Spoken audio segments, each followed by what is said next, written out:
You are listening to KC Sports Network, the #1 podcast network for today's Kansas City sports fans. With former players from your favorite teams, informed perspectives, and former insiders, this is the place for you. KC Sports Network is proudly presented by Emprise Bank, your partner in possible.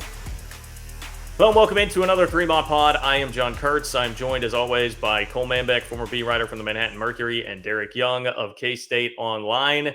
We are getting you set for K-State and Tulane today as the Wildcats play a tricky game, trap game, you might say, sandwiched in between the first game in 11 years with Mizzou and a primetime showdown on Fox with the Oklahoma Sooners coming up next week to start Big 12 play. And if you are headed out to Bill Snyder Family Stadium this weekend, make sure you bring your 360 vodka or Ben Holiday Bottled and Bond Bourbon from Holiday Distillery.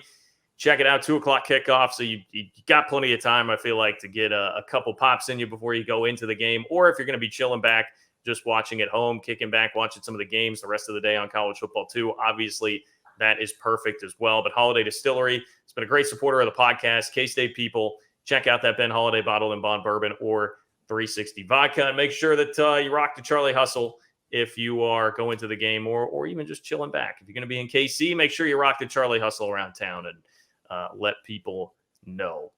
Guys, this game to me is just about one thing. It's about focus. It's about whether or not K-State can refocus after a 40-12 win over Mizzou, where there was a lot of emotion clearly for everybody.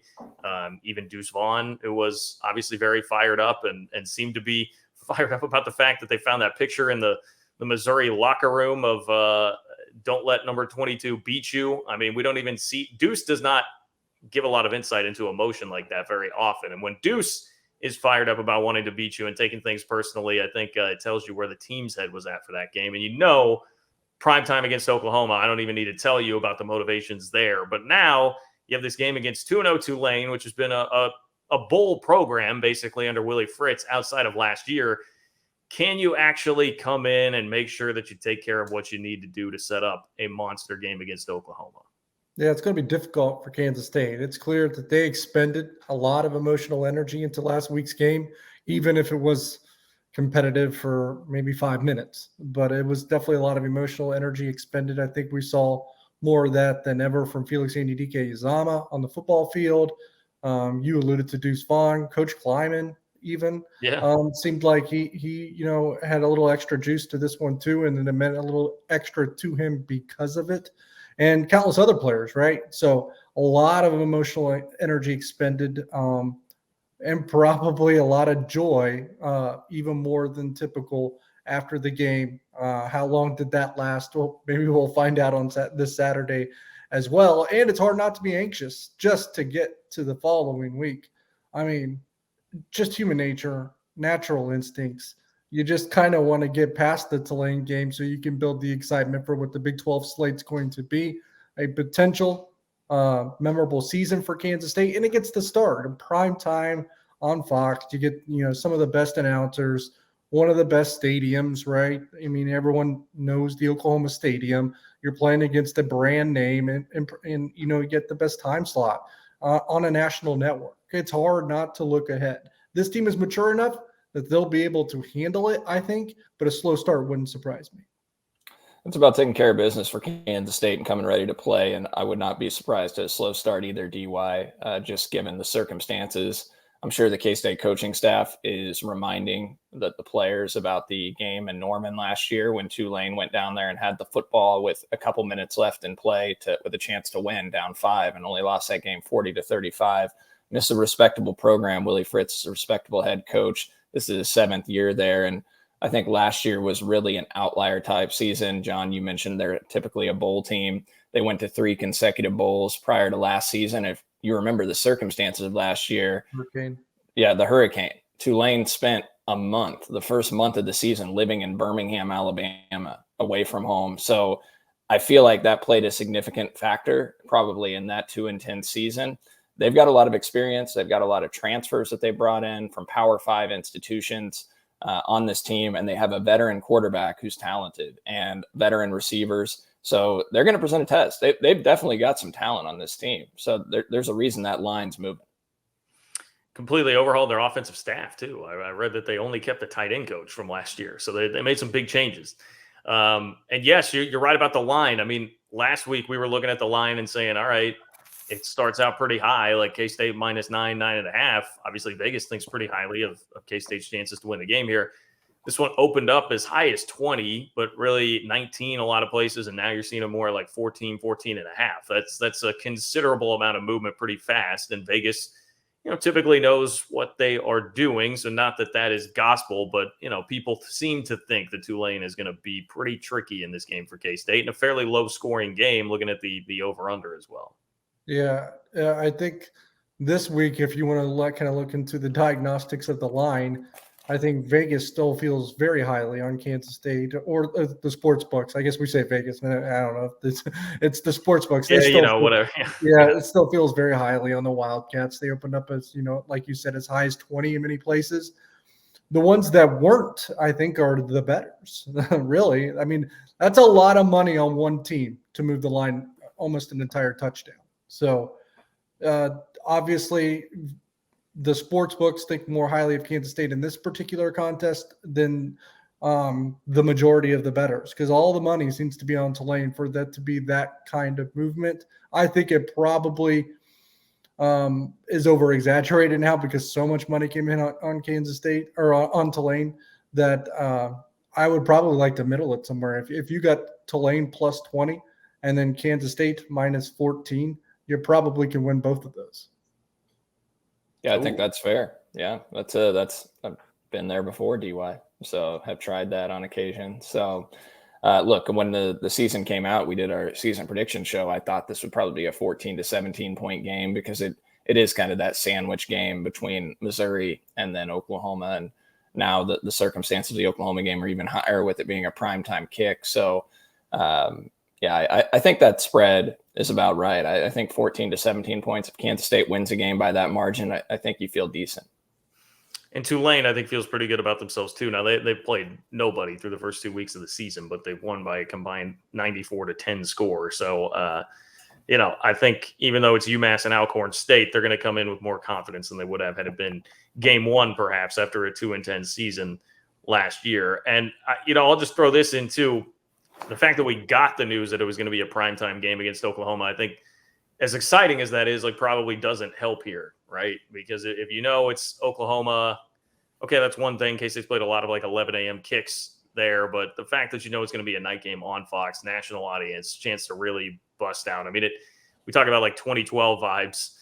That game, open conference play at Oklahoma, night game, 7:00. That had Gus Johnson on the call. It was and that set up the rest of the season. It's hard for me not to have my mind going there. And so I can imagine for the players and everybody else, it would be too. I would be more concerned if this was a young team, but we talked about a couple weeks ago how many veteran guys there are in this team. There's so many 5th and 6th year seniors. There's a lot of leadership. They have a good culture. I think they'll be locked in, and those older guys will have everybody ready to go. So no Arkansas State. You're not predicting Arkansas State this week. No, I'm definitely not. Totally different situation as well. Okay, well, but K-State's always lost when they try and do something with the uniforms, right? I was told we could never try anything different with the uniforms, and this week we got word and pictures and video of new uniforms with the old pennant Willie on the side of the helmet on one side. You got numbers on the other side, a white helmet, some white pants. Pretty clean look that has been lauded by the football world. I mean, everybody was talking about it. Spencer Hall, Brett McMurphy, Cheyenne from CBS Sports.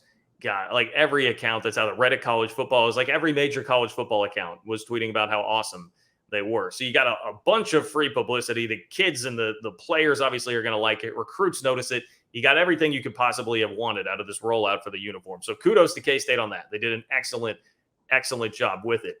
You are going to have that crowd, though, that comes back and says, well, remember in 2019, you try to switch it up with the uniforms 3 times and win 0-3, and there will be some that are paranoid about all this, too. So I'm just throwing that into the mix here, trap game, and then you try and mix it up with the uniforms. You can find people who would make the argument, I'm sure, oh, I don't like any of this. Yeah, well, they're 0-1 all time against Tulane, and that game was 1988, and they did wear script cats. So. But there's no script cats here. There's no script cats. This is not script cats, okay? I don't even, it's not just some of the fan base paranoid. I think Chris Klieman has been a bit paranoid by it and just didn't want to deal with it. I mean, from what our understanding is, there's been a little bit of superstition on that side of things with the alternate uniforms, and maybe a little bit of unnecessary drama in 2019 that occurred when they introduced the alternate uniforms against West Virginia that created some headaches for the athletic department that really was no fault of their own, but we don't need to get into that. So yeah, I think it's exciting. It's my favorite logo. And John, to your point, it went viral. I saw probably 10 plus Twitter accounts with over 200,000 followers each retweeting it. It's free publicity. They probably got millions of views and impressions on this. And it's just something, like you don't overdo it. If you do it maybe 2 or 3 times a year, it becomes more hyped. Kansas State fans hype it up even more because it's not a spectacle you're doing every single week like Oregon or some of these other schools where you're introducing a new uniform every week. It's more unique to Kansas State. So when they do it, it becomes bigger.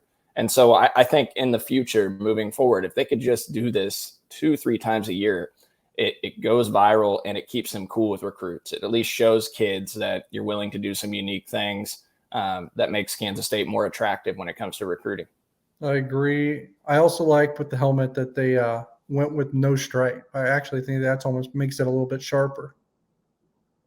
Well, I've seen some complaints about the gray face mask, though. How are we feeling about it? And but I think they look awesome. I am not like overly critique every little thing uniform guy at all. It's just not my vibe. I mean, I'll tell you if I think it looks cool. I obviously have a huge affinity for all white uniforms, but I don't get like obsessed over the little details. I know I was just, shout out to K-State Online on 3. I know I was like reading the thread there about it, DY, and I saw some that were like, oh, that gray face mask. Like, come on. I was like, I didn't. It is quibbling a little bit. I don't know. I wonder if it does look better with a darker face mask. I am curious about that, but it still looks great. So I don't look at the face mask. Like I never looked at the face mask when I looked at the pictures. So like it feels like it's nitpicking. I wonder what it would look like with a purple face mask. I don't know, with the white helmet.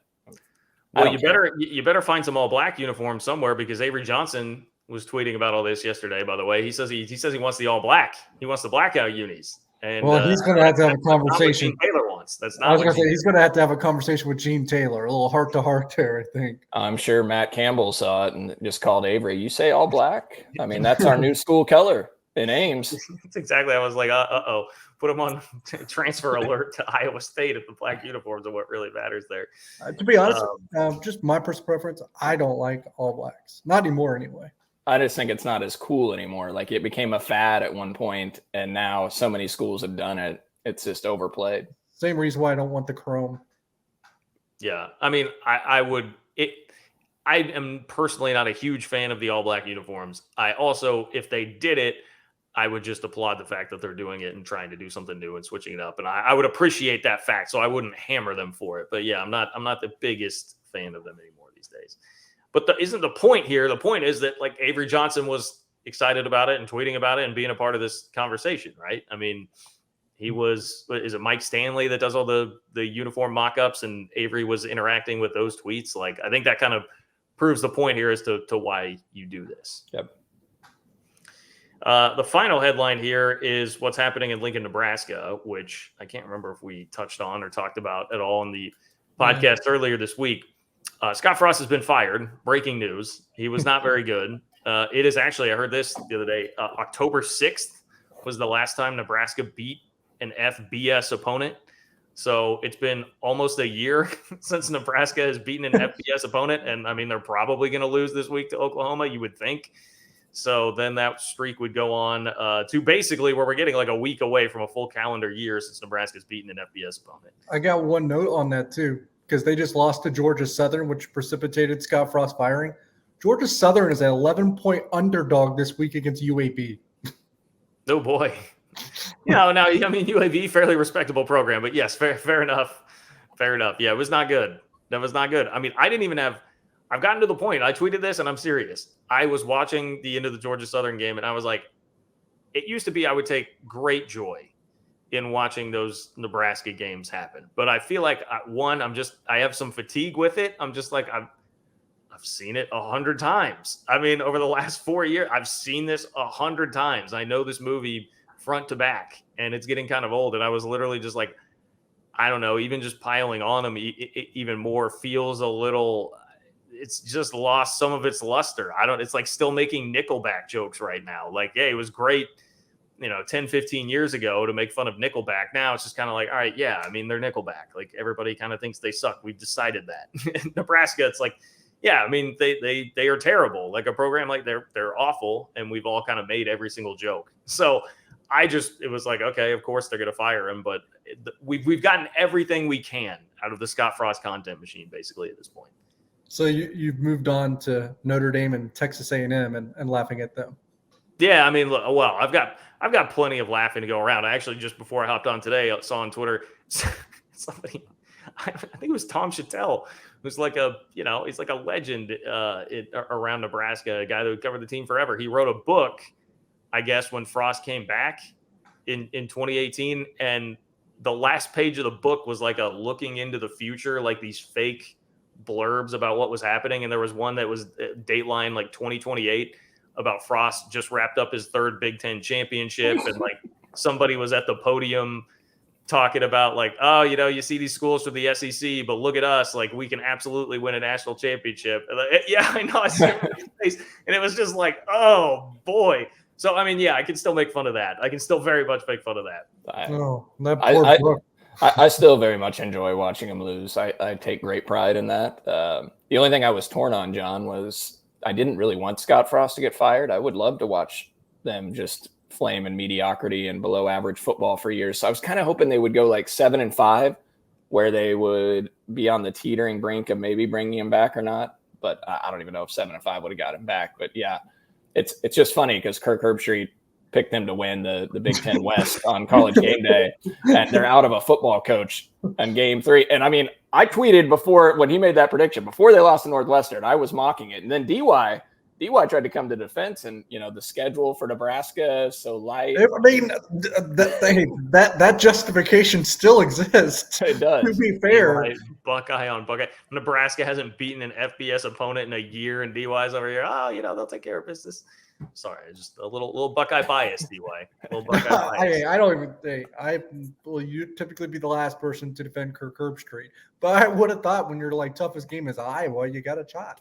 Well, especially like, yeah, look at the way the rest of their division in the Big Ten looks right now. Like, that should be, and this is why it's the whole point of this was talking about Kleiman and the Nebraska job, but this is why Nebraska's administration, Trev Alberts, whoever the hell talked him into bringing Frost back for another year, all the changes and the buyout, whatever, terrible. They've just wasted a season, which could have been a great momentum builder for a new coach, right? Because the rest of their division is awful. It would have been an easy year to get you back to 7-5, 8-4 with new momentum and now they've just peed this thing away. I know it's a money grab. What about those new offensive assistants that left where they were? Right? Oh, and Mark Whipple leaves Pitt after producing the best receiver in the country last year and maybe the best quarterback, certainly close to it at least. And he leaves to go to Nebraska to start 1-2, see the head coach get fired and get thrown under the bus in the press conference after losing the first game in Ireland. Like, what? And not be named the interim head coach. Yeah, that's going to say not even named the interim head coach when he's the most experienced guy on the staff that you would think would be the shoe-in to be that guy. I'll throw a scenario out, and I know we'll jump to Kleiman on this job in a second, but with that schedule, DY, and how light it is, what if Nebraska turns over a new leaf with Mickey Joseph and they go on a run here and the players rally around him and is there going to be a big push for him to be the coach? I think he's a candidate to be the coach. I do. He used to play at Nebraska. One of the best recruiters. He's been known to be a killer recruiter in the Southeast. Did so at LSU for many years. I think he played quarterback at Nebraska, I want to say. So, look, he is, I think, not to be slept on as a candidate. We were talking about the same program that, as I just mentioned, when they hired Scott Frost, wrote a book where the back appendix of it was them projecting that they've won 3 Big Ten championships and we're about to play for a national title. They also hired Mike Riley. They've got a big ego. Their fans think, the message boards think they're getting Urban Meyer, or if not Urban Meyer, maybe Dave Aranda. Matt Rule is like the only name I see thrown out there by them that seems like it could be plausible to me. Even if they were to get Urban Meyer, I could see this being the one time where he actually fails as a college head coach. Yeah, well, they're desperate enough to do it. I don't know that Urban Meyer is going to want to come back to take that job, but who knows? Either way, the point here is their ego is so big. I just can't, a lot of names have been thrown out, Chris Klieman among them, that I think are very sensible. Like Matt Campbell, Chris Klieman, Lance Leipold have all been mentioned by ESPN, The Athletic.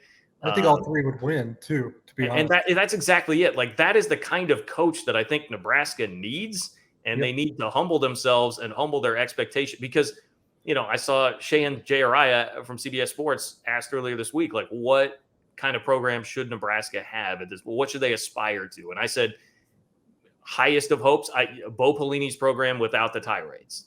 Win 8 to 9 games a year.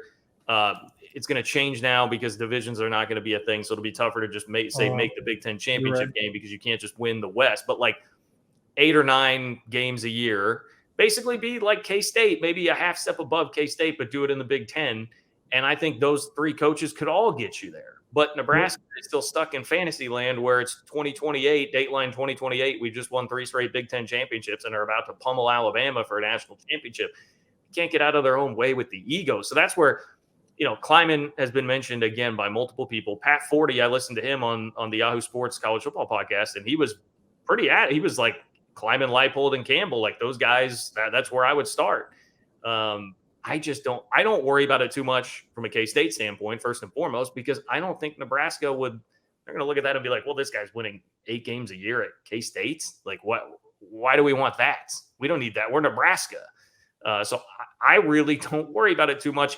Setting aside what Kleiman would think about it, I don't think Nebraska is going to come slumming around. And if I were a Kansas fan, I wouldn't be that worried about Leipold either, because Nebraska is going to go hire the Kansas coach who's been there just over a year. Like I don't see that. A Kansas coach that has coached at Nebraska. Look, they would have to divert from everything that they have done in the last 2 decades. I get that. But those would make sense for him. Those 3 come to mind. I told you guys in the text chat, I think Mark Stoops makes a ton of sense in Nebraska. Yeah, I agree. And would be an ideal fit. To me, I think I would start there if I was Nebraska, if anything, just because I don't think you're going to get Dave Aranda. It sounds like if he wanted to go, he could have gone to LSU. And if you're going to pass up LSU, I think you're going to pass up Nebraska, right? That's how I look at it with Dave Aranda. Going back to Chris Klieman, because we probably should kind of focus in the conversation on him.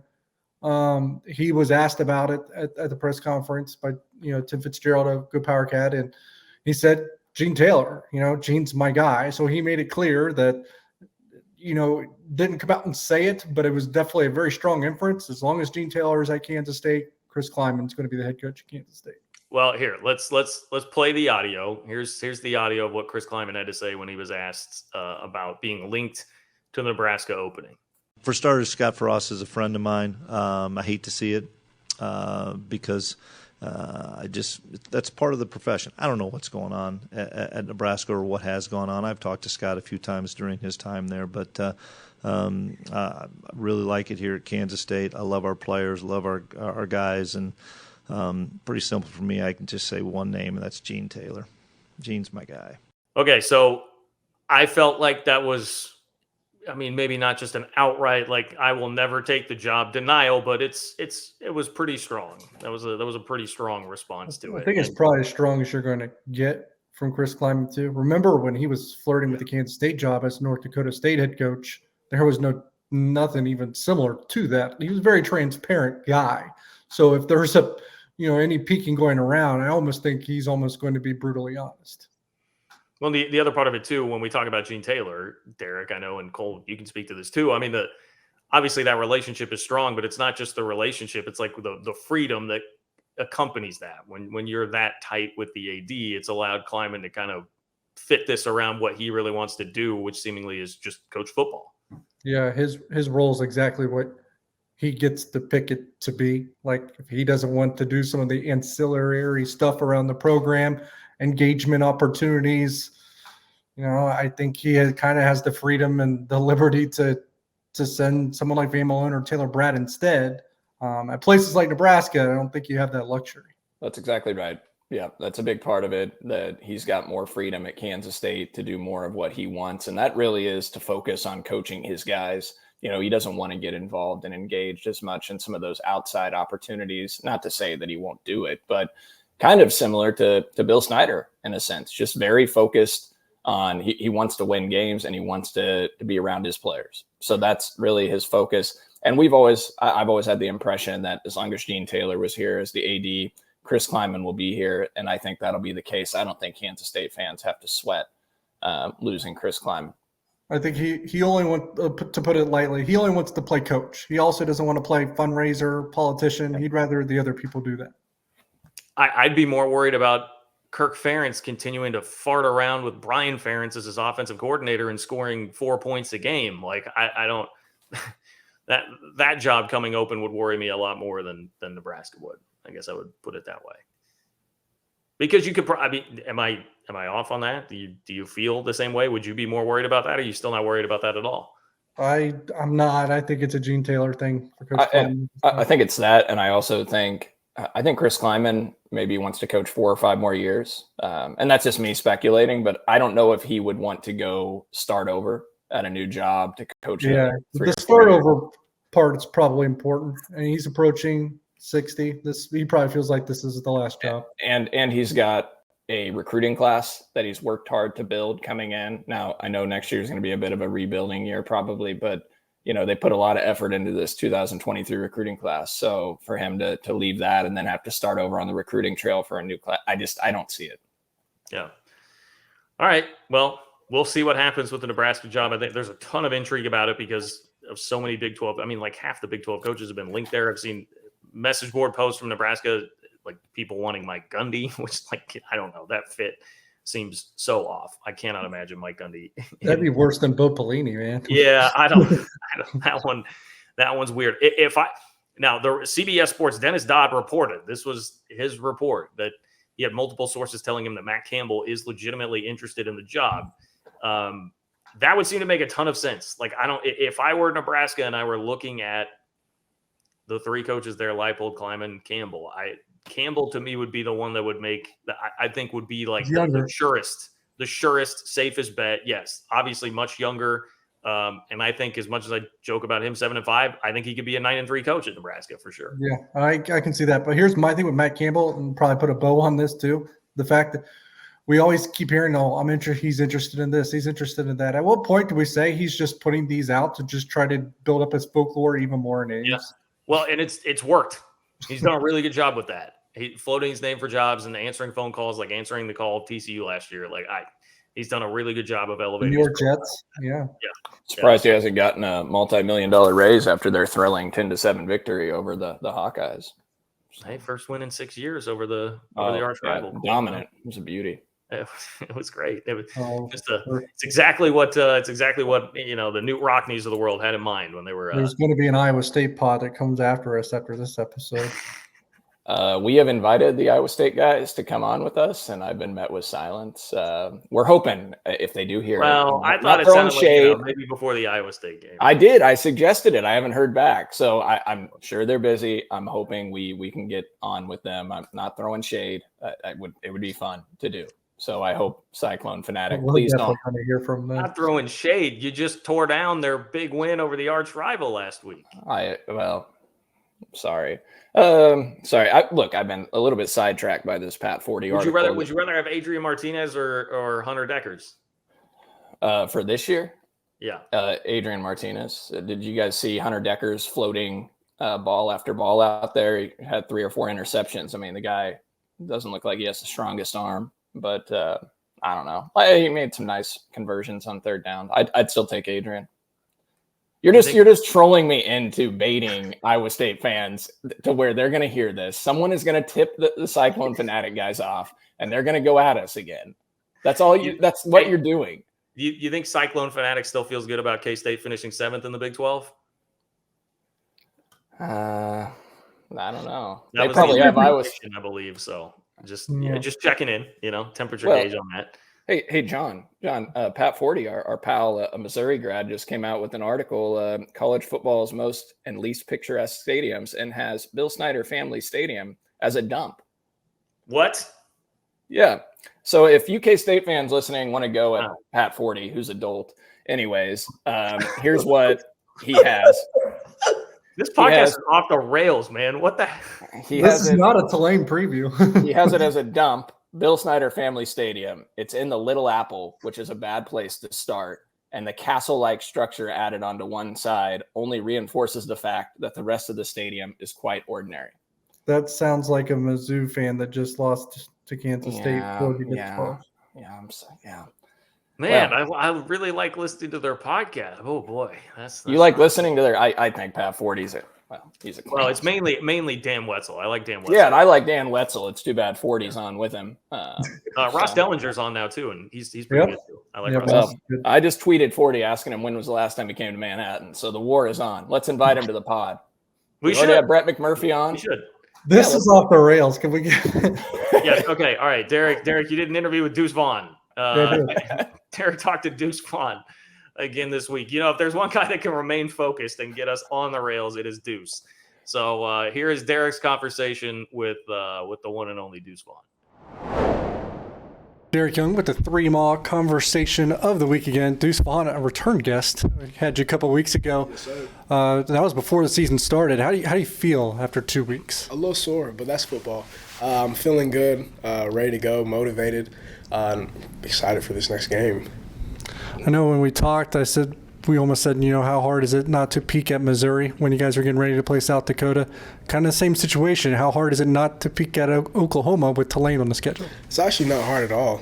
Just the mere fact that we played 2 really, really good games as offense and a defense, and some weather conditions, and the way that we played as a football team was really good. So understanding that the next game on our list or on our schedule is the most important one, understanding that the reason why we've been successful so far is the preparation and the work that we've put in throughout these past 2 weeks dating back to fall camp. It's one of the things as a program we kind of feel that we gotta take it one step at a time, one day at a time. That's how we've been successful this far.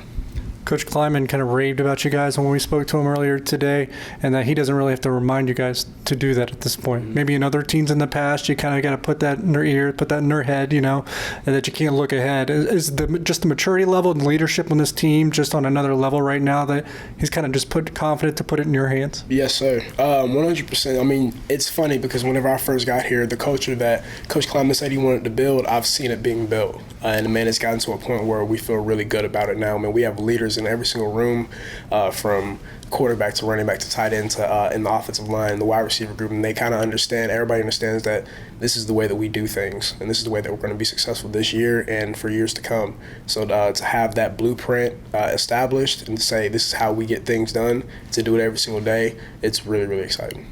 We can reflect a little bit to the Missouri game, and really the story was having to kind of maneuver and operate through the delays and stuff like that.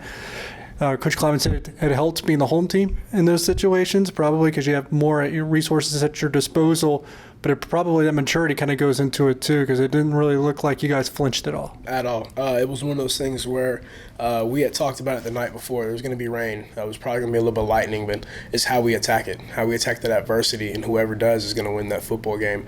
And it was one of those things in the captain's meeting that we had that Friday night. We kind of talked about it, and we understood that no matter what happens tomorrow, we have to stay on course. We have to stay focused to what we have to do, and the job at hand, that's winning that football game. So whenever things happen, we roll with the punches. I mean, we're inside having a full-on, almost practice, you could say, inside the locker room, getting ready to go for the game while we're in the 50-hour delay. What was that celebration like after the Missouri game? I know it's the confines of the locker room a little bit, but it seemed like the team took a little bit more enjoyment out of beating the regional rival. Yes, sir. Just from the mere fact of, the guys on this football team that spoke to us throughout the week about their experience with Missouri, the program, and their lack thereof as far as recruitment and things like that being overlooked, and just what the game meant to them. So to go out there and play for those guys and then to celebrate with those guys was one of the things that we held on to for that entire day, because it's just the way that we won as well as a team, the way we played and never let up the entire game. We understood that was a big time win, and it was going to help us roll into this next week. As a defense, is Tulane so different from the first 2 teams you played? Is it kind of almost like a different game and complete different plan or approach, or is there some things you can take from one game to the next? Definitely some things you take from one game to the next. Man, it's a copycat league. Football's always copycat. So they're going to be watching the film of our first two games just like we're watching them. They're going to pick up some things that maybe we didn't do too well, or maybe we did really well, and try to eliminate those things and try to exploit those things. Same with us. And it's one of the things where it's a new week, so you have to attack their new players, their new scheme, their new defensive coordinator from last week, and things like that, just to take everything into account to be successful on Saturday. And that's something that we have actually done really well throughout this week, and we just can't let it fall off. How much do you guys self-scout on a week-to-week basis to kind of, maybe not make yourself as exposed, multiple times? Quite a bit. As far as, me and myself with Coach Anderson, we go back and watch things that I could have done better. Maybe what I did here, hey, next time you're trying to set this guy up, do this, and just taking everything into account so that, because you understand that it's a copycat league, they see something on film, they understand, hey, this guy's going to do this, so at this point, so make sure that you're ready for it, and to have a counter for it whenever it comes down to it. Tulane's probably hasn't had to unload the clip, just like you guys, kind of been in two non-competitive football games where they won comfortably. How much does you take into consideration they probably haven't shown a lot? And for the things that you haven't seen yet, how do you plan for that? So one of those things that Coach Kleiman talks about, especially early in the season, is that whenever you go on the football field, the picture is going to change. Things are going to change. You're going to see something on film that's not going to be like that on Saturday. It's just the way that you adapt and the way that you overcome it. The best football team is going to be able to do that. And, of course, you have film from last year and things like that. They have the same defensive coordinator from last year. So a lot of his schemes and things like that from last year will carry over to some things that they didn't run early in this year. But just like I said, adapting and overcoming the new looks, the new things, whoever can do that best is going to win this football game. You guys haven't really broken out through the air. I think that's fair to say at this point, especially you. This is probably the least amount you've been utilized so far in the passing game, maybe besides the wheel route that got called back. How much are you itching a little bit to kind of been unleashed in that kind of facet? Man, I love the passing game first and foremost. I love getting out there and running routes to be able to look at a coverage and be like, okay, this is what I have to do compared to this look and things like that. So to get back into that and really open up our playbook as things go along, and man, we have all our trust in Coach Klieman. That's one of the things that we understand with a wet ball game last week and playing a South Dakota team that we got out to a pretty handily win. So kept a little vanilla the first week. We just understand that, man, whenever we're in practice, we're running these plays that could transfer over to Saturday if everything goes well. We understand that, man, this is going to pop, and whenever it does, we're going to be pretty versatile because of it. Yeah, and because of that, you haven't seen Adrian unleash it through the air yet, but I assume all the utmost confidence still that you guys will be able to do that when the time comes. 100%, because we see it in practice every single day. The way that he flings the football, man, you get to see it even that first drive, the way that he flicks the football down the field on the wheel route, the way that he flicks the football down the field. It's what we've seen all year throughout from winter workouts up to this point, whenever he was healthy back then. But that's what, man, we're super excited about because we understand that we can get to it. And when we do, it's going to be a fun year. When we talk about you in the passing game, is it that other teams are kind of the first two that you played kind of took it away, or are you guys kind of keeping that in the back pocket thus far? A little bit of both. You saw some things that peeling DNs and things like that with a linebacker, but of course, our running game was quarterback run, jet sweeps, and even inside zone, outside zone. Power was really worked really well for us these past two games, and we rushed the ball really well because of it. And it's kind of like a if it ain't broke, don't fix it type of mentality, and it got us 2 big-time wins. And now, like I said, adapt and overcome to whatever happens on Saturday. We'll finish with a little bit of a funny note. Do you have to remind DJ Giddens that it's not this easy to just pop off a touchdown every 5 or 6 carries? Not necessarily. He understands the ball. He's had some pretty good lanes to run through as far as his game goes. But man, we see it in practice every single day, the type of player that he is. So I don't think there's any, questioning as far as it goes whenever it's time to run through some tackles that may be a little bit condensed. All right, that's Deuce Vaughn. I'm Derek Young. You're listening to the 3 Mile Podcast. All right, we appreciate Deuce Vaughn taking time for us once again on the 3 Mile weekly conversation. Thank you, Derek, as well for tracking that down. And like I said, it was a safe bet that was going to get us back on the rails, back on track here on the podcast. And if you'd like to place a lot of safe bets, I know the place to do that. It's called DraftKings, people. The wait is over. DraftKings Sportsbook, America's top-rated sportsbook app, is officially live in Kansas just in time for football season. That means betting legally on same-game parlays, spreads, money lines, and more anytime and anywhere across the Sunflower State.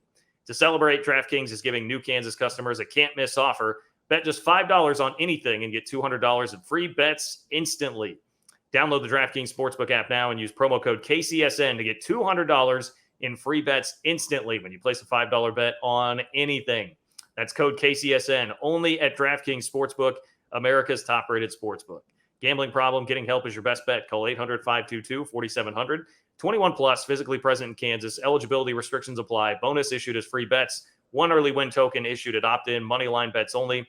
Deposit and wagering restrictions apply. Eligibility and terms at DraftKings.com/Kansas on behalf of Boot Hill Resort and Casino. Take a deep breath. We feeling good? We feeling okay? This is where we typically move into the opponent preview part. So, we gotta lock in on our focus on Tulane. And this is how much of I was going to say, about to curse there. This is how much of a you-know-what we give about Tulane. We cared enough to go get a guest to talk about them. Cole went out to get a guest. Couldn't do his own research. Yeah. Well, it's because, Cole wanted to go beyond his typical research here and hear it from the mouth of somebody that actually lives it every single day. So, Cole, this shows how focused we actually are on Tulane and not looking forward to Oklahoma. Yeah, I recorded an interview with Jimmy Ordnoe, who co-hosts a podcast called Fear the Wave, covers Tulane. He actually also is a co-founder of the Tulane NIL collective, Fear the Wave. And he played on the 1998 Tulane football team that he informed me went undefeated. Remind me, I vaguely remembered that, but they went 12-0, only undefeated team in Tulane school history. They finished the year ranked 7th in the country, and he brought a great perspective in previewing Tulane. We talked a little bit about 1998 as well, just given Kansas State was also one of the unbeatens late in the year that we tried to forget. So hopefully K-State fans don't turn it off in the first couple minutes as we rehash that. But Jimmy gives great perspective on Tulane and what they bring to the table. And it certainly sounds like the Green Wave are probably on track to have a much better year and get back to the norm of getting to bowls. We're joined by Jimmy Ordeneaux of the Fear the Wavecast that covers Tulane. Jimmy, first of all, we're grateful and thrilled to have you on with us. Appreciate you taking the time out of your busy schedule to jump on. And, before we really dive in to preview what Kansas State's going to see on Saturday against Tulane, I want to get your assessment of Willie Fritz, the job that he's done in New Orleans. This is year 7. He's 33-43, but took them to 3 consecutive bowls prior to last year when they went 2-10, which looks like more of an outlier type of year. So how would you grade the performance of Willie Fritz has done at Tulane to date and what the fan base thinks of him? Yeah, happy to do that. And thanks for having me. Look, I love Coach Fritz. I think a lot of him as a man and as a leader. At the end of the day, the Bills Parcells line matters, and you are what your record says and all that. And so I know 33-43 is not where he thought he would be after 6 years because he had won big everywhere he'd been. But, there was a big culture change that was necessary. I think he's accomplished that. When you look at a team that went 2-10 in the G5 last year, you would expect mass exodus in terms of transfer portal and things like that. And he really kind of held on to almost the entire core. We had one guy leave after graduating to go to Oklahoma, Jeffrey Johnson, and a few others that were smaller contributors. But, you held on to your core guys. And I think that's a testament to that culture. You mentioned the 3 straight bowls. In Tulane's case, that's sort of a big deal. I think, for Kansas State fans, I'd say, pre-Bill Snyder era, Kansas State is sort of the Tulane baseline over the years. I played in the late 90s, and we went undefeated in 98. But that was very much an outlier. Most of the time, Tulane has been a 2-win, 3-win, 4-win type of team. And, he built expectations of winning. And so the 3 straight bowls, people had high hopes last year. You started off with the close loss to Oklahoma, and then things kind of fell apart, and for a number of reasons. But Coach Fritz has shown a willingness to make changes when necessary. He turned over almost his entire offensive staff this offseason, which is hard to do. There's a lot of lifelong friends and he's a guy who builds trust and, had to terminate some relationships that probably were hard for him, but he did it because he felt like he needed it for this program. And so he's a guy, so I guess to encapsulate it, he's a guy who's built a strong culture. He's a good leader of young men, and he's willing to make hard decisions. You would hope that the wins are going to come, and I think they will. They may not come Saturday, but overall, I do expect a pretty big bounce back season from him. Well, I think K-State fans will find it interesting. You played at Tulane in 1998. That was a very fond year for Kansas State as well. They were undefeated and #1 in the country heading into the end of the heartbreak city. But kind of tying the things together, Willie Fritz coached Michael Bishop. I was about to say, I was going to share that trivia, but yeah, he coached him at Blinn, and that was his first turnaround job. I think Blinn had won like 4 games before he arrived, and the 2 years before he arrived, and I think they lost 1 in 2 years. Of course, having Michael Bishop as your quarterback matters. He's my favorite player to ever play at Kansas State. Wish the season would have ended differently, but Tulane had a great year that year as well. So that's a very interesting fact. I didn't realize you played on the 98 team at the Green Wave. So that's awesome. And I do have to confess that we were cheering against all the other undefeated. So you guys all played on that championship Saturday, if you remember. And so when y'all lost, I guess it was to A&M in the Big 12 at the time.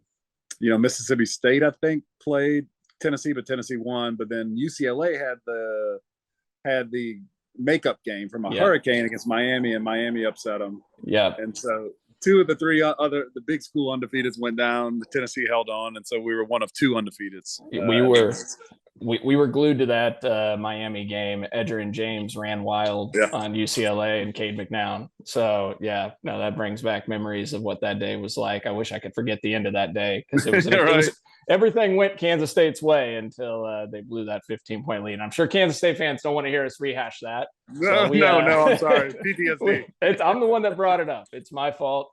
I probably should move on to a different topic, though, where people are going to be turning us off because they're not going to want to go through the memories of what that experience was like. You mentioned, talking about last year, Jimmy, the 2-10 record, the OU game in Norman. Tulane's got the ball down 5 with a chance to win that game. And then it felt like the season kind of went, that was a season opener. Do you think the way that game ended and the heartbreak of it, was that too hard for Tulane to overcome? Do you think that played a factor in the struggles last year after that start in that first game, or was there anything? Partially. But I mean, I think really what it was so that was early in the, if you recall, the game was supposed to be in New Orleans. Hurricane Ida changed plans, and that was early in their stay in Birmingham. I mean, team stayed in Birmingham for a month at the start of the season, and it's OU nationally televised game, et cetera. Everybody gets up for it. The problem is what comes next, and as things dragged on, you're away from your training staff, you're away from your home, you're away from all these things. Next week was Morgan State, and they beat them badly. But then I think with Ole Miss, going into the Ole Miss game, Tulane as a team sort of felt like, okay, we should have beaten Oklahoma. We didn't. Okay. But, if we're as good as we think we are, we can take out this Ole Miss team. And really, just things were bad from the jump in that game. First of all, it was a 3-hour rain delay. and then when they finally got to playing, Ole Miss was probably the best ball they played all season was that night. And really kind of just were overwhelming in terms of their speed, their physicality, the whole thing. And I think that was sort of a reality check there. So I'd say that loss probably had a bigger lingering impact on Tulane than Oklahoma did. And I mean, you were breaking into new coordinators.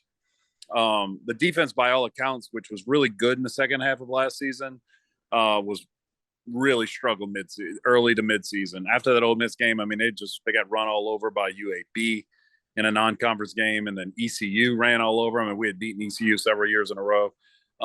Just things were off.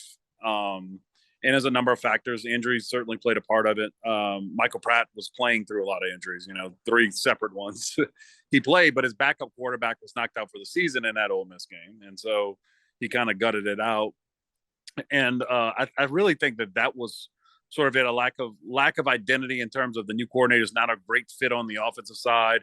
and a sort of learning period that happened on the defensive side of the ball that took some time to sort of get adjusted to. I think by the Cincinnati game midseason and on, you saw a much better effort from the defensive team, probably up through the Memphis game. At the closing game, they kind of gave up some to Austin and Ferguson and those guys that they wish they had back. But I think they ended up the second ranked defense in terms of total defense and maybe even scoring defense in the conference in the over that stretch of 5 games, but they were last by a margin up to that point.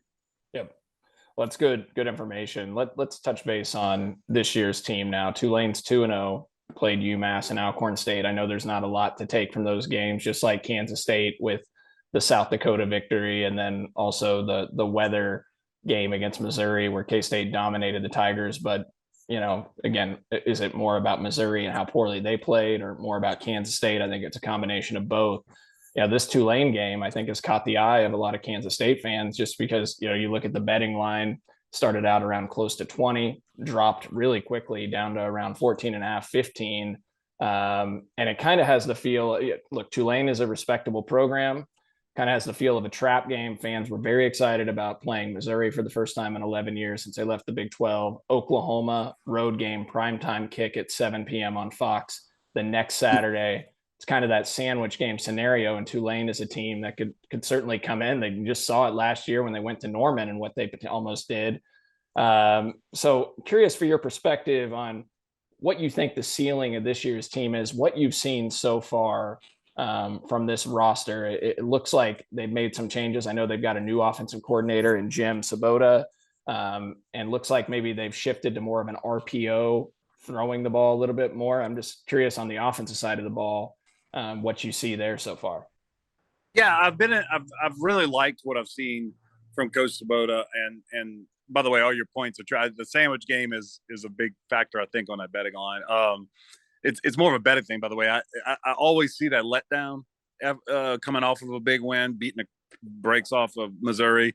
I could see as a team letting down. I always was skeptical of that look ahead thing, but be that as it may, I think that's what they're doing. But offensively, Coach Sabota was Willie Fritz's replacement at Central Missouri as a head coach.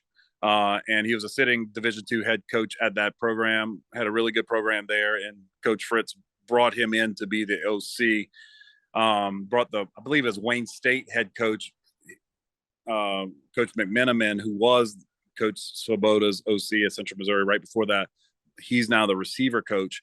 And they sort of simplified in some ways the offense. Chip Long is a really smart guy, knows his ball or whatever, was never a really good fit with our personnel. And it was always my impression Coach Long's way was sort of like, I know ball and I know plays and y'all going to run what I will run. It's all going to be fine. And it really didn't work that way. I think Coach Swoboda's system is far more malleable in terms of, okay, who are my playmakers? Let me find a way to put them in a position to succeed.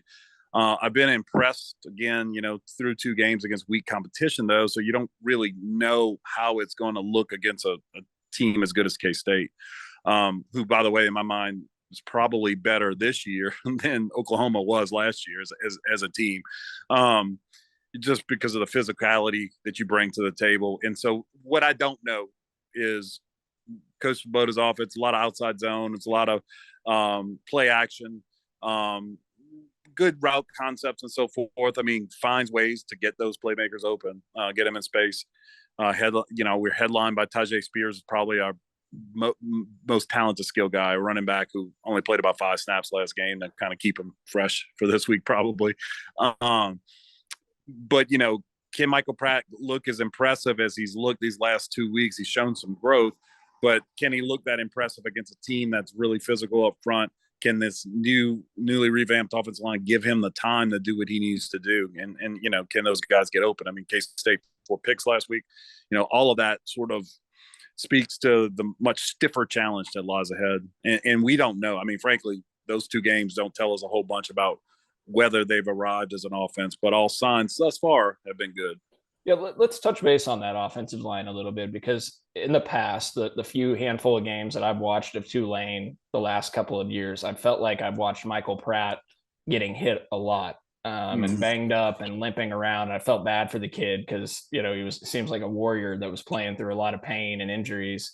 And, when you look at the numbers last year, I think they were 106th in the country in sack rate allowed. And then in 2020, the pandemic season, 10% sack rate, which was 116th in the country. Have they addressed that? Is the offensive line significantly better? Is it more about scheme change? I know they were a run heavy scheme. Running, they went Willie Fritz's first 5 years, they were over 2,700 yards each of those seasons running the football. Is it more so now that they've maybe adapted to a different scheme and they're better at protecting the quarterback? What have you seen there, and what do you expect? Because Kansas State's strength on defense is its ability to rush the passer. Yeah. So Michael Pratt's first year, the COVID year, he was a true freshman quarterback. Coach Will Hall, who's now the head coach of Southern Miss, was the offensive coordinator. He had a pretty productive offense, still with a lot of the run principles that Coach Fritz had in place before with his former coordinator, but brought in a little bit more sophistication of the pass game. But he's a run guy. Southern Miss was able to compete in some games last year without a quarterback. You remember they were running backs and receivers and all to take snaps. Guy knows to run football. But Michael was also a true freshman, kind of thrown to the wolves, and some of the sack rate issues that year with Coach Hall probably had to do with his inexperience.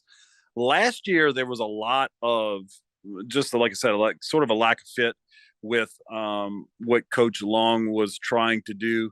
Coach Long's best success came at Notre Dame, offensive line factory. We don't have that.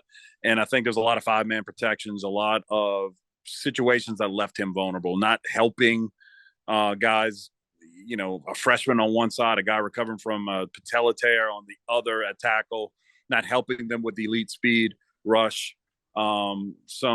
Some guys that struggled a little bit in the middle. Even turned out to be a 6-year starter. Corey Dublin played through a lot of injury last year. Wasn't his best year.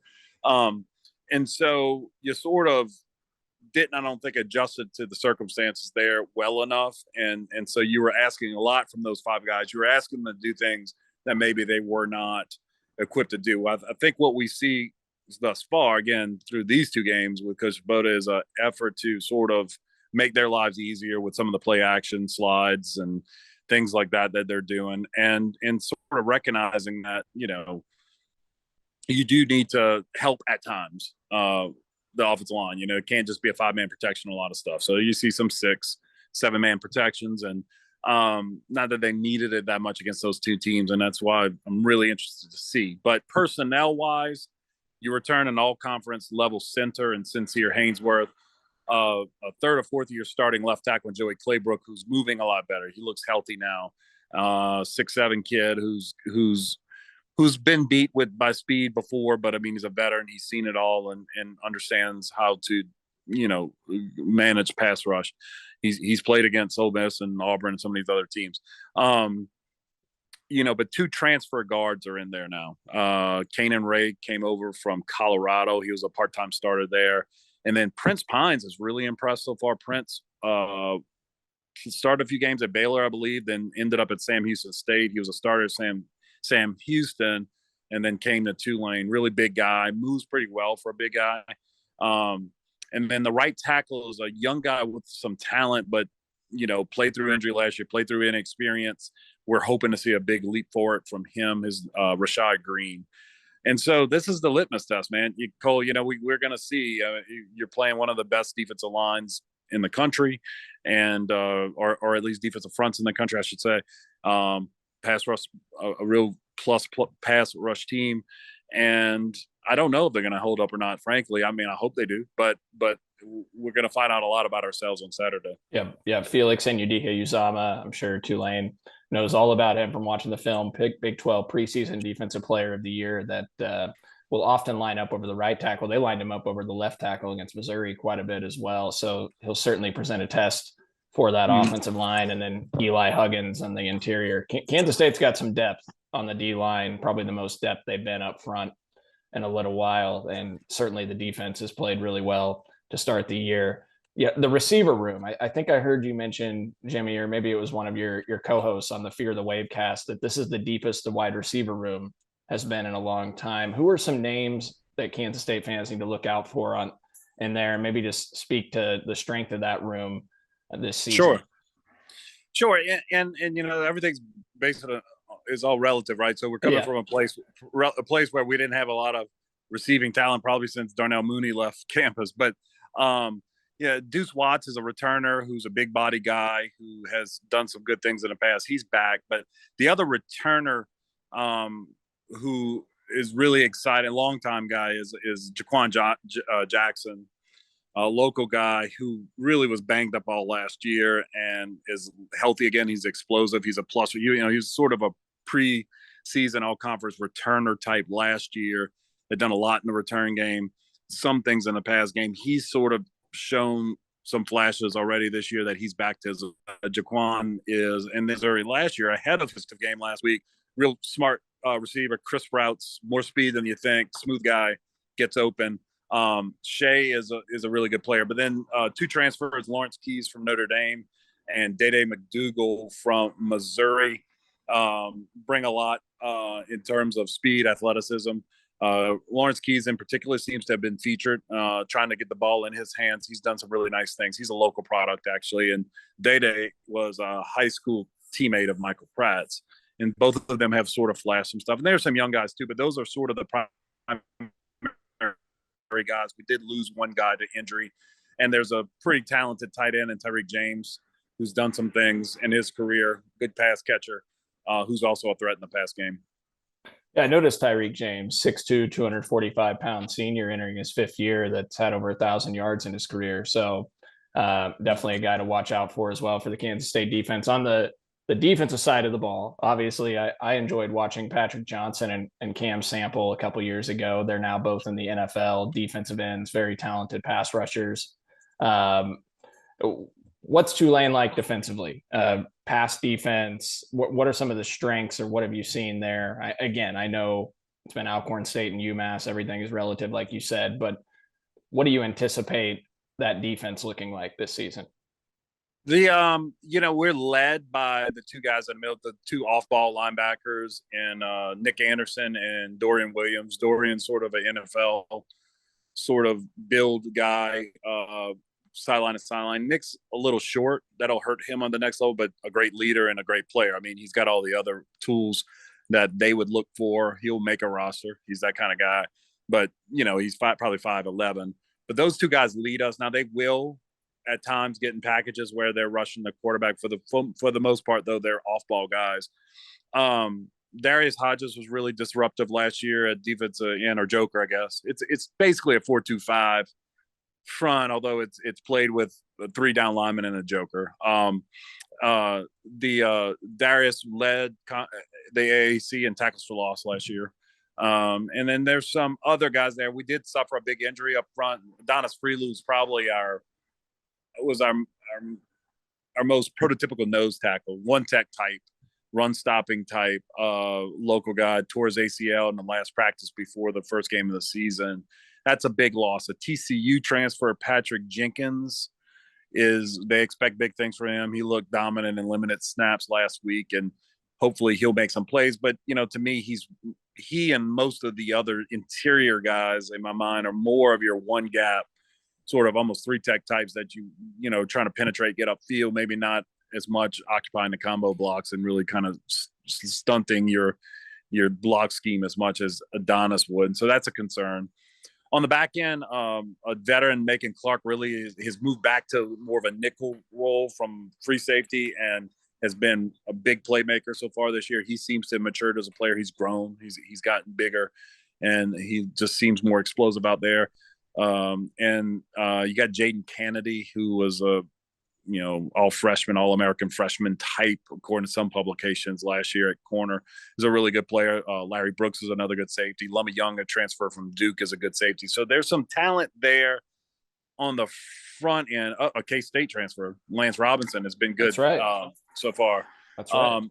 Yeah. And so you sort of, and so Lance is a starting corner. The group of 5 that start have been really good. They've gotten some good production out of DJ Douglas as well, who's he was an Alabama transfer who rotates in, but sort of thin on the back end. Not that Kansas State necessarily is looking to test your defensive backs in the pass game as much as maybe in the run game, make sure they're fit and helping with the option.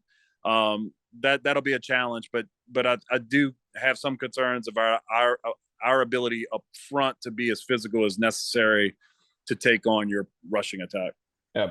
Well, that's all good perspective. And it'll be interesting to watch what Kansas State tries to do in this game, because they haven't really had an opportunity to get the passing game going. And we know they want to tune things up before Oklahoma and Big 12 play. And unfortunately, they wanted to throw the ball more, but the weather didn't allow for that against Missouri the week before. And so they haven't shown a lot yet in the passing game. And as a result, people are commenting about Adrian Martinez, the quarterback stat lines not being overwhelmingly impressive, but I'll be curious. I think we might see Kansas State throw the ball a little bit more than usual in this game, just in the hopes to get things going. Now, if it's a really tight game, they'll probably rely on that running game quite a bit in Deuce Vaughn. So that'll be interesting. Well, Jimmy, again, I appreciate all the time. I'm going to put you on the spot here.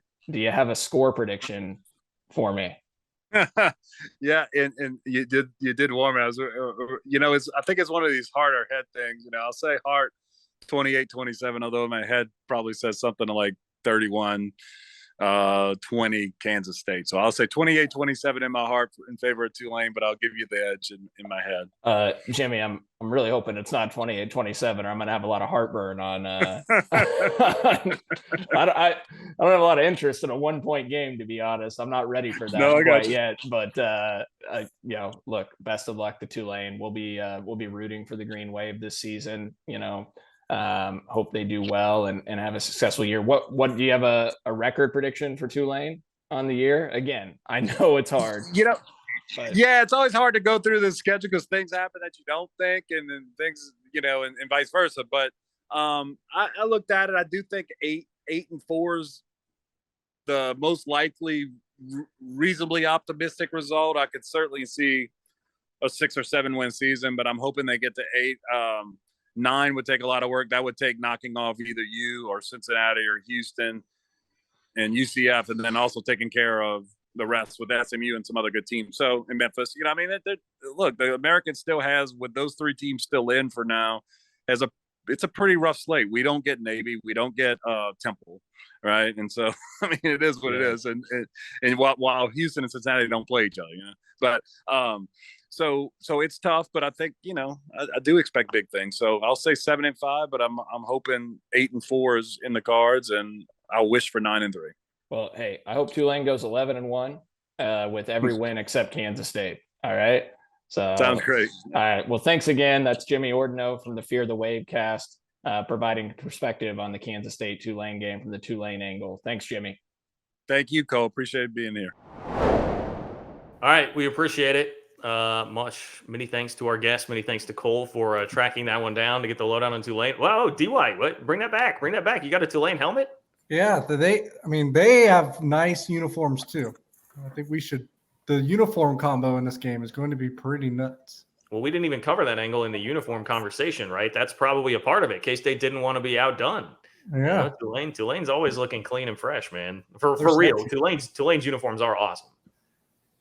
The best uniform they do have awesome uniforms. And DY, just so you know, I've got a whole notebook here of research on Tulane that I prepared for. So if you wanted me to do another 10 minutes on the Green Wave, I certainly could, but I thought fans would enjoy hearing from a guest. Well, Cole, we have to just treat it like every other game. You can't elevate an opponent and bring them, too high, put them on a pedestal too much. We can't put Tulane on a pedestal. We'll just treat it like anything else we did, or like, 10, 15, 20 minutes, whatever. We move on now. Okay. We got quick hitters. We're really working on these names. We've workshopped them very well through the first 3 weeks. More likely today, I say today, I'm in PowerCat game day mode. More likely on Saturday, Adrian Martinez over 200 yards passing, or Deuce Vaughn over 200 yards rushing. Adrian Martinez has 154 passing yards through 2 games. Deuce leads the Big 12 with 271 rushing yards. So which one's more likely, DY? I think that's a good question, John. That's why they pay you the big bucks. Hey. I'll go Adrian, actually. I think that they're going to see value in showing off the passing attack. And if you're Tulane, just like Missouri, you're going to do everything in your power to not let 22 beat you. Yeah, Tulane was 114th in pass efficiency defense last season, and I think K-State's going to make it a point of emphasis to come out and try to throw the football and establish the passing game, getting a rhythm in this ball game before heading into Big 12 play. So I lean toward the Adrian closer to 200 yards than Deuce, but here's one concern. We got to talk weather. I mean, they're forecasting right now, and we're recording this on Wednesday, forecasting 15 to 25 mile per hour winds on Saturday with gusts 20 to 30. So depending upon which way K-State is going, if the wind's out of the south or north, it would obviously be out of the south. It's going to be a hot game. I think that'll also dictate how much Kansas State throws the football because of that. But I still lean toward Adrian. Full transparency, I think even before Cole mentioned that, I think both are below 200. I would agree. I would tend to agree that both are below 200. At some point, I hear you, Cole, on the wind, but at some point, can we not have an excuse and can we just have like a decent game through the air? Does it have to be, game flow against South Dakota or keeping things on the shelf for Missouri or, rain and now it's going to be wind. Last week was a monsoon. I get it, man. I get it. And receivers were dropping balls, not helping Adrian Martinez out at all. I do not put a ton of what happened last week on him. Some of those drops were infuriating, but also understandable, I suppose, given the weather. I understand how we're here, but it's at some point, Adrian Martinez is going to have to throw the ball for you to. You're going to go play in Norman in a week, and there could be a freaking ice storm. You're probably going to have to go throw the ball to beat Oklahoma. All right. Well, here's what's going to happen on Saturday, John. Kansas State's got the south wind at its back. The Wildcats are going to bust a couple 50-yard plus passes. So they're going to get to that 200-yard mark because they're going to have some explosives in the passing game. I think Malik Knowles has one, and I think Sammy Wheeler busts one. Maybe a seam route, DY. Maybe a seam route. When is the Malik Knowles game coming? How long have we talked about the Malik Knowles game coming where he's going to pop for 150 yards and 2 touchdowns? When is that game coming? It came against Bowling Green in 2019. You're right. Yeah. And then since then didn't come again. But I do think, that is the interesting thing about Malik Knowles because he will occasionally early in games have that pop play that goes 70 plus yards. And you're thinking, oh, he's going to have a huge game. And then like the KU game in Lawrence last year, he has the 70 plus yard touchdown. It's funny you mentioned that because I think I just had a subconscious memory because I looked at KSU_fan and Drew and Grant Flanders in the press box after Malik had a pretty good first drive against Missouri, right? I'm like, and then he had the touchdown on the first drive against South Dakota, and then I remember the other ones that Cole mentioned over the years. He's a first drive guy. He pops on that first drive and then kind of fades away. At Baylor, he had that 75-yard jet sweep in 2020 that went for a touchdown too early in the game. So yeah. Texas and Austin, that was early, wasn't it? Texas and was Austin. the first drive. First drive guy. They make it a point to try and get him involved and get him active. They're trying. Well, bold prediction, 100-yard game for Malik this weekend. I think he gets 100 yards. Lead pipe lock. I love him. Love Malik to death. I love the playmaking ability, but it's just I feel like he kind of is what he is at this point. You get the ball in his hands in space, really dynamic. But as a receiver, we're still waiting on it, man. We're still waiting on it. Okay. Who has more wins at the end of the season, Kansas or Missouri? Kansas. No hesitation from DY. Boy, I'm surprised. I think because they're 2-0 already. They won a conference game last year, so they're going to at least win 1 or 2 conference games. If they get to 4, I know this sounds crazy. If they get to 4, they got a chance to have more wins than Missouri. At least from the Missouri I saw last week. I'm sure Tucker our producer wants to come and punch you in the face right now, DY, for that statement. Is it wrong? They've got Mizzou's got Abilene Christian, but then at Auburn, home against Georgia, at Florida. That's a rough stretch. Then they do get Vandy at South Carolina, but then they're home against Kentucky in the top 10. They're at Tennessee. They've got that SEC thing tucked away, New Mexico State late in the year, and then they got to play Arkansas. They can get to 4 if they beat Abilene Christian, New Mexico State, and Vanderbilt. That's 4. South Carolina is not a guarantee. Where's the South Carolina game at, John? That is on the road. Oh, well, I was going to rely on that to get to 5. They're probably going to push. It may be a push. It might be a push because I think Kansas gets 4, 5 if it falls right for him, but 4 for sure, I think, for Kansas. Well, apparently John Kirby said on Big 12 radio yesterday that Kansas is going to be 6-0 heading into Oklahoma, I believe is the game that they have there. So are we sure about that? Or, That sounds a little optimistic, but I hear one that's interesting. Missouri could beat Auburn.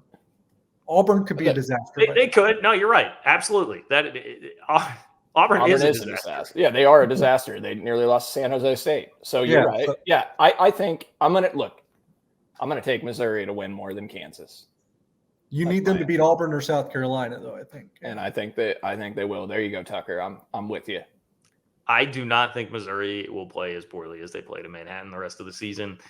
I'll go push, though, because I don't know. Kansas looks pretty good. That wasn't the question. It was this or that. I didn't get to push. All right. I'll go Kansas. I'll say 5v4. I'll go Kansas. The guy that told us to pump the brakes on Lance Leipold. You're right. You're right. But this past week, he no longer was pumping the brakes. This is me eating crow on that. Like they can score. They can't. That offense looks really good. Would you rather have Adrian Martinez or Jalen Daniels this year? Adrian. I still think Adrian this year. That's don't. How dare you put me in a spot like that? Here's what I will say: Kansas has a legitimate offense, but they still can't defend anybody. The defense is bad. Correct. Okay. If we basically already answered this. Are we taking Matt Campbell here? If you're Nebraska, would you rather have Campbell, Kleiman, or Leipold? You'd rather have Campbell? I think if I was them, I'd go Campbell just because of age. Really, at this point, that would be the tiebreaker for me. But in general, I like Mark Stoops more if I'm Nebraska. Yeah, I'd echo that. I'd like Stoops, but I think Campbell just because of the age factor and that he would more longevity. I would agree with that. Okay, well, here's the better K-State spin on it. Who would you rather take the job, Leipold or Campbell? Leipold. I agree. Yeah, I think Leipold too, and DY. I think you need to have a hold on your own state. That's more right. Yeah. Like you're crossing over a lot with Iowa State in recruiting, but for years, I mean, it's been like 2 decades now that you've had no competition in state recruiting because not only has Kansas been dreadful, but they just haven't even really tried. Like they've had all these guys in here that, Les Miles thought he was going to go bring in Jamar Chase times 10 out of Louisiana and not mess around with Kansas. K-State has just had a field day with those kids. And so if Leipold continues to do this, it will make life much more difficult on that front, I would think. Yeah, and Kansas fans are probably loving this because they're like, oh, see, they're scared about Leipold. I'm scared's probably not the right word, but I certainly respect their coach. He's a good coach. Yeah, that's it. Like it's a respect, and there's a limited amount of resources around here. Even though Kansas is producing more Division I prospects now, it seems like than in the past. It's still a scarcity of resources, and I mean, K-State is clearly a much more established program right now. You see how long it took Kleiman to get a hold in state. Like Kansas is probably still 2, 3, 4 years away from that. And then hopefully Avery Johnson's taken off and you're still, the better team in the state when that happens. But I digress. Yeah, obviously it's something we have to pay attention to. And there has been respect gained through 2 weeks of the season, no doubt. True or false, BYU legitimate playoff threat a la Cincinnati last year. Final quick hitter here. Yeah, we kind of talked about this off the air. They have the schedule to do it because if they were to go through and be unscathed, you're talking about wins over Arkansas, Notre Dame, Oregon, and they already beat Baylor. So that even on perception alone, they have the schedule to do it. I don't think that they win all of those though. Yeah, I think they have to go undefeated especially because Notre Dame, now not looking as shiny of a victory. I think that'll probably not be as glamorous of a win for them. So I think they'd have to go unbeaten, and I don't think they will. I think actually they'll lose to Oregon this week, I think. Yeah, I think they'll slip up to Oregon this weekend, and that'll put an end to that. And as a quick update, Pat Forty has tweeted me back and said the last time he was in Manhattan was 2012, he believes. So, hey, 10 years. Not like anything's changed at nothing has changed in 10 years, Pat. Nothing. $200 million more in facility enhancements and, whatever. Whew, yeah, that's well. Extend the invitation. Tell him that there's been. Isn't it $300 million in facility? I'll invite him to the 3 Mile tailgate to come on by for what's he probably like Busch Light since he's a Missouri fan. So. Well, I don't know. He sent a kid to Stanford. I would think like, so you're Ooh, gonna wine. Oh yeah, wine. Yeah. Yeah. So we're really why don't you tweet him back and tell him how much money's been put into it, and just extend an invite to the podcast. I don't know if he'll come since I just called him adult, but I can. He's not going to listen to this one. You're giving yourself too credit. No one will tell him. You know what, guys? If we get Pat 40 lined up, just nobody tell him. I'm worried the Cyclone Fanatic guys will tip him off that we called him adult and tweet him that. Okay. I like this is the most fun I've had doing this podcast so far. John, look, this podcast I told Tucker we were going to go like 20 minutes because we had the recorded audio, and this is going to be our longest podcast we've ever done. Well, Cole, Lead pipe lock of the week, boys. Lead pipe lock of the week. Here we go. Back on track. Lead pipe lock of the week. I believe Derek is the only one that's 2-0, correct? Cole and I are both 1-1. Congratulations to DY on that. By the way, we all, as I said last time, we all projected that the under would hit in K-State Mizzou, and it sure did. So I got my lead pipe block of the week. What was yours, DY? Tennessee, and it was another like shaky cover because it went into overtime. Pretty greasy. And Cole, you lost on what? I had the under in the K-State game too.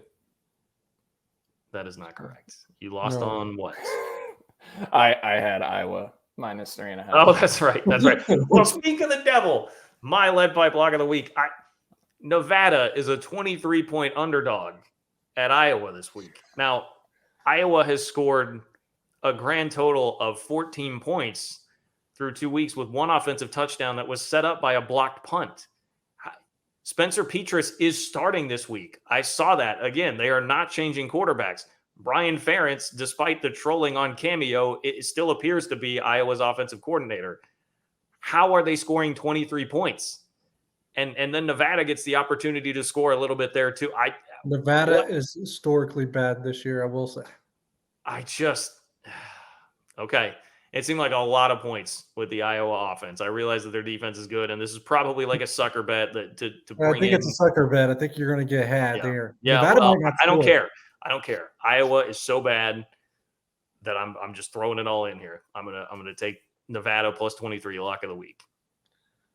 Cole, you want to go? I'll take the over in the KU Houston game, which is set at 57.5, which has dropped a little bit. I think there might be rain in the forecast, but I'll still take the over. For me, I got Notre Dame going to have bounce back week. Marcus Freeman. They're playing Cal. If it wasn't for losing 3 games in a row, which I know you got to take that into consideration. Don't get me wrong. This line would have probably been closer to 30. I would have imagined. It's 10. I like Notre Dame -10 against Cal. Cal's bad. Who's playing quarterback though? Is Rudy lining up at quarterback? They have a 5-star quarterback that's playing now. Maybe Buckner was just a bad idea. Marcus Freeman, boy. Maybe needs to. Hey, I'm channeling.